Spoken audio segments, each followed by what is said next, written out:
बीच Simba, एक शक्तिशाली शेर, अपने आरामदायक गुफा से बाहर आया। सिम्बा की दहाड़ से पूरा जंगल गूंज उठा। वह अपनी ताकत का दिखावा करने का कोई मौका नहीं छोड़ता था। जंगल के सभी जानवर उससे थरथराते थे, लेकिन सिम्बा को बस अपनी शक्ति का घमंड था। हिरण ने जंगल में अपनी उपस्थिति दर्ज कराई। उसकी सुंदरता और चंचलता ने सभी जानवरों का ध्यान आकर्षित किया और सिम्बा ने भी उसे देखा। सिम्बा ने सोचा कि इस नए साथी के साथ थोड़ा मनोरंजन किया जाए। अरे हिरण, सुना है तुम बहुत तेज दौड़ते हो, जाते हो, चलो देखते हैं कौन ज्यादा तेज है। उसने चुनौती दी। ठीक है सिम्बा, चलो दौड़ते हैं। नहीं। हिरण ने हिम्मत दिखाई। दौड़ की शुरुआत होते ही सिम्बा अपनी पूरी ताकत से दौड़ा।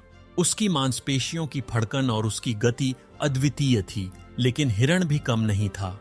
वह अपनी चंचलता और चपलता के साथ उसके साथ कदम मिलाता रहा। सिम्बा ने गुस्से से दहाड़ा, कहां भागा ये डरपोक? उसने हिरण को ढूंढने की कोशिश की, लेकिन वह उसे नहीं दिखा।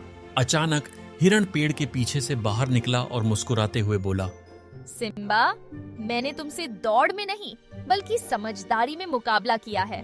तुम सिर्फ अपनी ताकत पर घमंड करते हो, जबकि ताकत के साथ साथ समझदारी भी जरूरी है। सिम्बा को अपनी गलती का एहसास हुआ।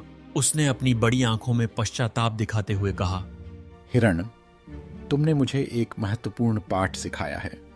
मैं वादा करता हूं कि अब मैं अपनी ताकत का गलत इस्तेमाल नहीं करूंगा। उस दिन से सिम्बा बदल गया। वह अब भी ताकतवर था, लेकिन अब उसमें समझदारी और दया भी थी।